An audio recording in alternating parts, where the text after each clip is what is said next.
Venous thromboembolism is one of the most preventable causes of deaths in hospitalized patients. Symptoms of the condition include leg pain or tenderness, swelling, and skin that feels warm to the touch. A new study suggests that surgical patients who have had COVID-19 have higher risk of blood clots after their operation. Researchers, led by the NIR Global Health Research Unit on Global Surgery in Birmingham, examined data on patients who required emergency and pre-planned surgery to investigate whether they went on to develop venous thromboembolism, VTE, after their operation. VTE, a term referring to blood clots in the veins, is a preventable condition that, in serious cases, can cause disability and death. The condition may occur if the flow of blood slows down in the body's veins, if the blood vessel lining is damaged, or if the makeup of the blood itself changes so that blood clots form more easily. The condition has been described as the #1 preventable cause of death in hospitalized patients. Pfizer vaccine, rates of deep vein thrombosis and thrombocytopenia after vaccine increase. The study, published in Anesthesia, drew on data from 128,013 patients who underwent different types of surgery. The patients were categorized into 4 different groups: 1 control group, with no cases of COVID-19; 1 group that had an active COVID-19 cases; 1 group of recent cases where the virus had been contracted in the past 6 weeks; 1 previous case group of people, who had the virus 7 or more weeks ago. Don't miss, vitamin B12 deficiency, how you wake up in the morning can signal low B12 levels. Tips: statins, the best and worst time of the day to take statins. BMJ study issues warning, advice: high blood pressure diet, the 14p fruit that can reduce your BP reading. Insight: overall, 742 patients went on to develop post-operative VTE.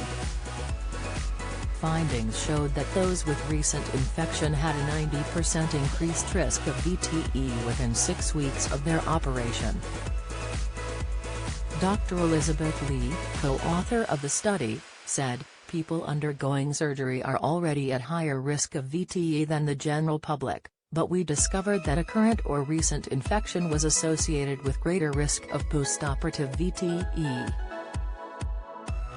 Surgical patients have risk factors for VTE, including immobility, surgical wounds and systemic inflammation, and the addition of infection, from COVID-19, may further increase the risk.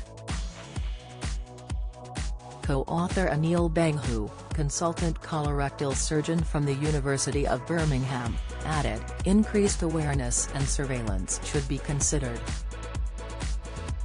At minimum, we suggest close adherence to routine standard VTE prophylaxis for surgical patients, including the use of anti-clotting medication when bleeding risk is minimal, and increased vigilance and diagnostic testing in patients presenting with signs of VTE, such as swelling in one calf, right-sided chest pain, and shortness of breath."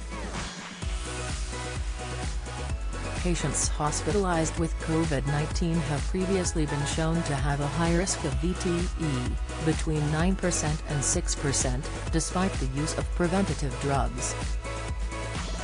According to researchers at Ohio State University, COVID-19 can cause severe inflammation, which can trigger the body's clotting system. Immobility is also linked to the condition, and those who fall ill with COVID-19 are not likely to be moving around, which can increase the risk of further clotting.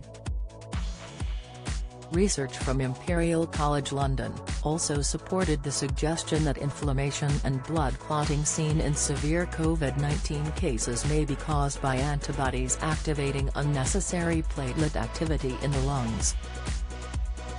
Platelets are blood cells that help stop bleeding, but clumping and form plugs in blood vessel injuries.